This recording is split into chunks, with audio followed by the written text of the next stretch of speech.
Hello everyone, welcome back to our YouTube channel civil easy. आज का जो हमारा वीडियो है वो रिलेटेड है व्यापम सब इंजीनियर के एग्जाम से, है ना। आप सबको पता चल गया होगा कि व्यापम ने कैलेंडर जारी किया है, जिस कैलेंडर में हमारा एमपी सब इंजीनियर का एग्जाम भी मेंशन है ना। तो हम जो बात करने वाले हैं वो किस एग्जाम के बारे में बात करने वाले हैं? एमपी सब इंजीनियर के एग्जाम के बारे में, एमपी सब इंजीनियर के एग्जाम के बारे में। ठीक है, यदि आप सब लोगों ने कैलेंडर देखा है व्यापम का, तो उसमें हमारा एमपी सब इंजीनियर का एग्जाम भी मेंशन है उस पर। और इस कैलेंडर के हिसाब से, अपने कैलेंडर के हिसाब से जो एग्जाम डेट मेंशन है वो क्या है? आपकी एग्जाम डेट, एग्जाम डेट जो मेंशन की हुई है वो आपकी अप्रैल में है ना, अप्रैल में। ठीक, अब यदि हम बात करते हैं कि हमारा जो ये एग्जाम है, ये हमारा एग्जाम कब के लिए बोल के रखा है? अप्रैल के लिए। ठीक है, तो अब इसकी तैयारी किस तरीके से करनी है आपको, क्योंकि मैंने पहले ही बोला था कि हमारा बहुत जल्द एक फुल कोर्स आने वाला है ना, तो उसी से रिलेटेड बात करने वाले हैं हम। सबसे पहले तो हम जानेंगे इस एग्जाम के बारे में कि इसमें होता क्या है ना, कौन कौन से सब्जेक्ट आते हैं इस पर बेसिकली, है ना, किस तरीके का नॉन टेक पूछा जाता है, इन सारी चीज़ों के बारे में हम आज इस पर डिस्कस करेंगे। ठीक है,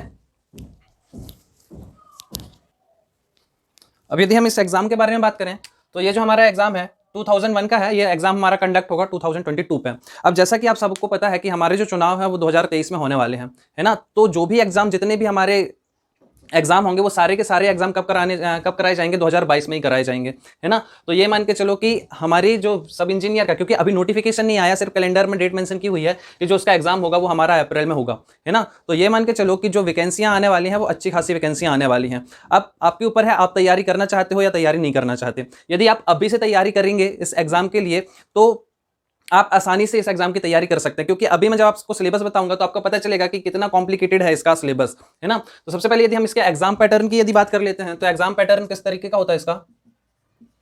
एग्जाम पैटर्न, इसका जो एग्जाम पैटर्न है किस तरीके का होता है तो इसको देख समझ लेते हैं हम। इसमें टोटल 200 क्वेश्चंस आते हैं, इसमें टोटल 200 क्वेश्चंस होते हैं और इस पर नेगेटिव मार्किंग नहीं होती, नेगेटिव मार्किंग नहीं होती। ठीक है, नेगेटिव मार्किंग इसमें नहीं होती। एक क्वेश्चन हमारा एक ही मार्क्स का होता है इस पर। अब यदि हम इस पर बात करते हैं, अच्छा, और टाइम ड्यूरेशन कितना होता है? तो 3 आवर्स मिलते हैं हमको इस इन 200 क्वेश्चंस को सॉल्व करने के लिए। ठीक, अब यदि हम बात करते हैं इन 200 क्वेश्चंस में, तो इन 200 क्वेश्चंस में भी यदि हम बात करेंगे तो 100 क्वेश्चंस ऐसे होते हैं जो कि टेक्निकल है ना।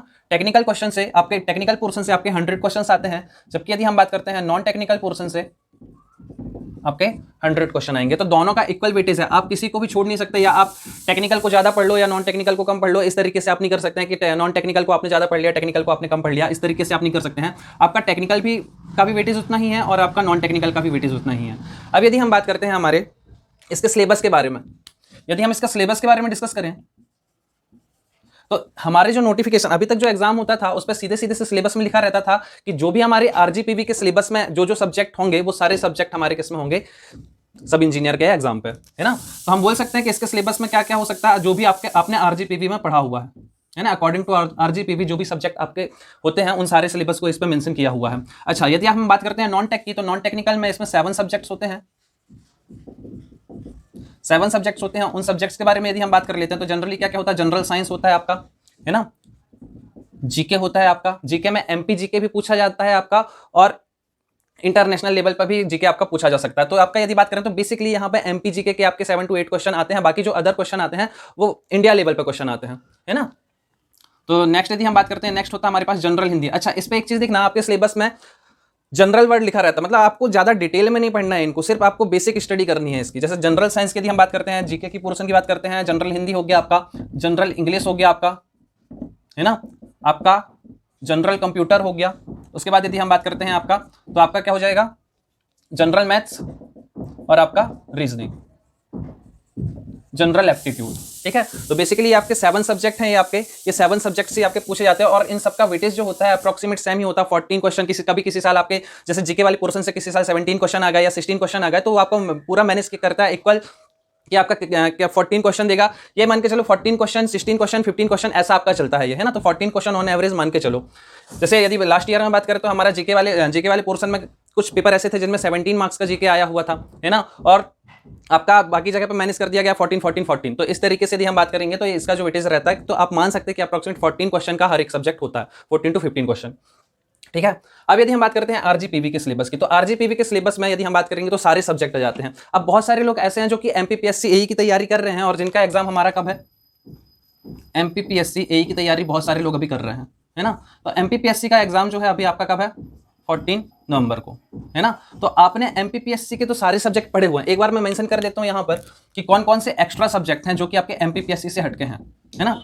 यहां पर मैं लिख देता हूं एमपीपीएससी एई में जो सब्जेक्ट हैं वो, ठीक है। और उसके अलावा जो सब्जेक्ट होंगे उनको भी मैं यहाँ पे मेंशन कर दूंगा। जैसे कि नॉन टेक वाले पोर्शन में यदि बात करें तो ये 7 सब्जेक्ट हैं। जनरल साइंस हो गया हमारा, जनरल नॉलेज हो गया, जनरल हिंदी हो गया, जनरल इंग्लिश हो गया, general computer, general maths and general aptitude ना, ये 7 सब्जेक्ट हैं हमारे। यदि एमपीपीएससी एई में यदि हम बात करते हैं तो आपको पता है कि हमारे कौन कौन से सब्जेक्ट होते हैं, हमारे 10 सब्जेक्ट टोटल इस पे सिलेबस में मेंशन है ना। कौन कौन से सब्जेक्ट हैं हमारे, तो जैसे हो गया हमारे पास सोम और टॉस, ठीक है। नेक्स्ट यदि हम बात करते हैं तो नेक्स्ट सब्जेक्ट हमारे पास है जैसे रेलवे इंजीनियरिंग। नेक्स्ट यदि हम बात करते हैं तो हमारे पास क्या होता है, highway plus airport plus bridge engineering, ठीक है। नेक्स्ट सब्जेक्ट की यदि हम बात करते हैं तो नेक्स्ट सब्जेक्ट हमारे पास हो गया आरसीसी। नेक्स्ट सब्जेक्ट हमारे पास क्या होता है, स्टील। नेक्स्ट सब्जेक्ट यदि हम बात करते हैं तो एमपीपीएससी एई में हमारे पास क्या होता है, फ्लूइड मैकेनिक्स। और फ्लूइड मैकेनिक्स में आपका ओसीएफ वाला पार्ट भी इसी पे मेंशन है आपके सिलेबस में, ठीक है।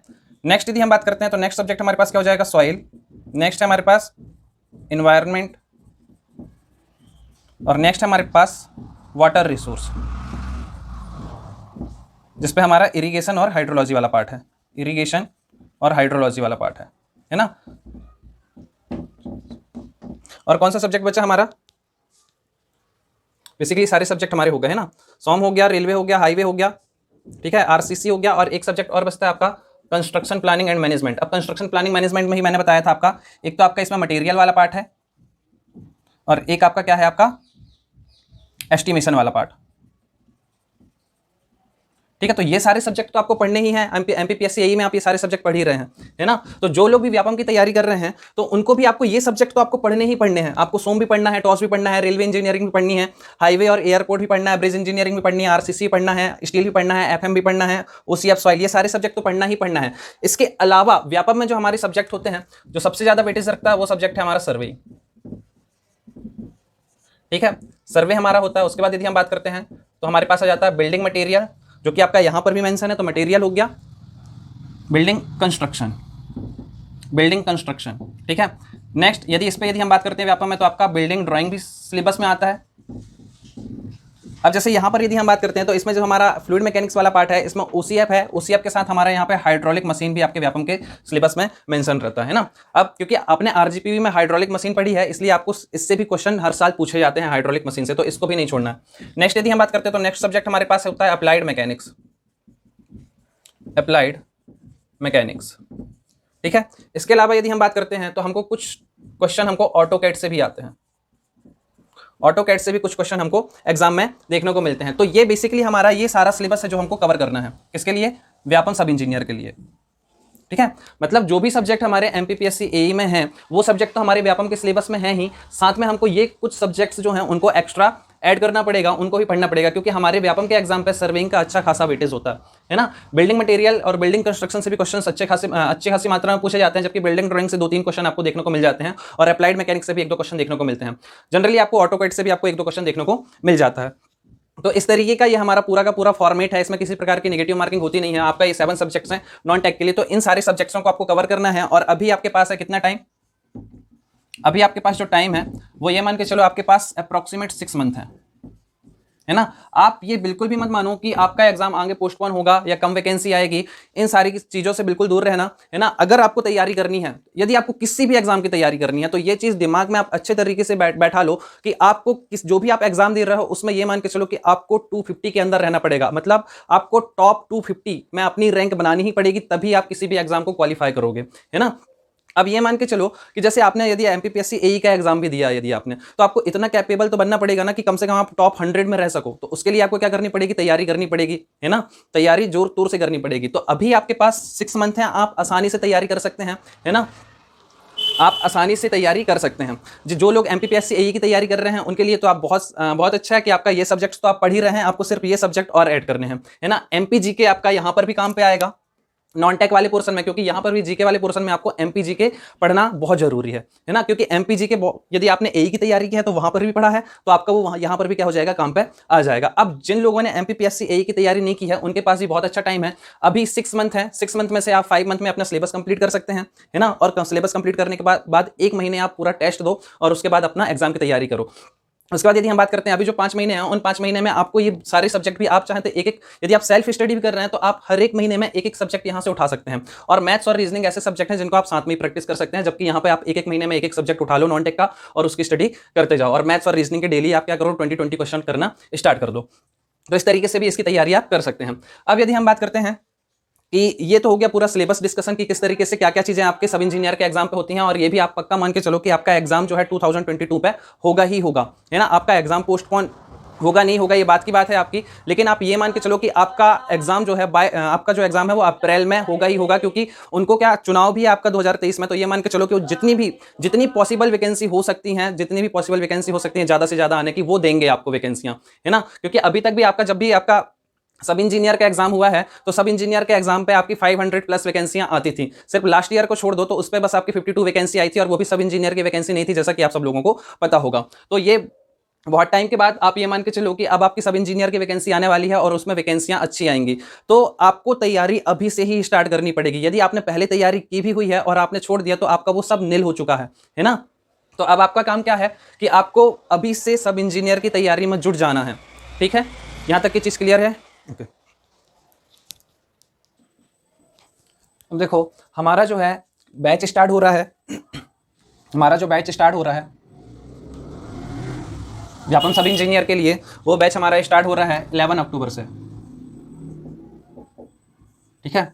11 अक्टूबर से हमारा इस व्यापम स्पेशली यदि बात करें तो, क्योंकि हमारा जो चैनल है वो सिर्फ और सिर्फ एमपी से रिलेटेड एग्जाम के लिए होता है ना। तो हम जो भी कंटेंट डालते हैं एमपी से रिलेटेड डालते हैं। तो यहां पर ये मान के चलो कि जो ये बैच आपका चलेगा, ये जो बैच आपका चलेगा ये बेसिकली जो होगा ये व्यापम सब इंजीनियर के लिए ही होगा, है ना। लेकिन मैंने आपको फिर भी यहां पर बताया कि मैं जो चीज कवर कराऊंगा आपके ये सब्जेक्ट तो मैं कवर कराऊंगा ही कराऊंगा, और ये सब्जेक्ट भी मैं आपके कवर कराऊंगा। तो ये मान के चलो जब आप व्यापम के एग्जाम पर बैठेंगे तो आपकी एमपीपीएससी एई की भी तैयारी जो, क्योंकि जो आपका नेक्स्ट जो एग्जाम आने वाला है ना, एमपीपीएससी एई का जो नोटिफिकेशन आएगा अभी जो नेक्स्ट आने वाला है, तो उसके लिए भी आपकी तैयारी इसी पे हो जाएगी। अब देखो दोनों में डिफरेंस क्या है, यहां पर यदि हम बात करते हैं एक तो सब्जेक्ट का डिफरेंस हो गया और एक होता है आपके क्वेश्चंस के लेवल का, एक जो आपका होता है क्वेश्चंस के लेवल का डिफरेंस है। जैसे यदि हम बात करते हैं यहां पर आपके जो क्वेश्चन पूछे जाते हैं व्यापम में वो डायरेक्ट क्वेश्चन पूछे जाते हैं, जबकि यदि एमपीपीएससी एई में यदि हम बात करेंगे तो उसमें आपके जो क्वेश्चन पूछे जाते हैं वो कॉन्सेप्चुअल क्वेश्चन पूछे जाते हैं। तो आप यदि इस एग्जाम की, यदि आप इस बैच में एनरोल भी करते हो तो आपको बिल्कुल भी ऐसा नहीं लगेगा कि यदि आप एमपीपीएससी एई का एग्जाम आने वाले टाइम पे देंगे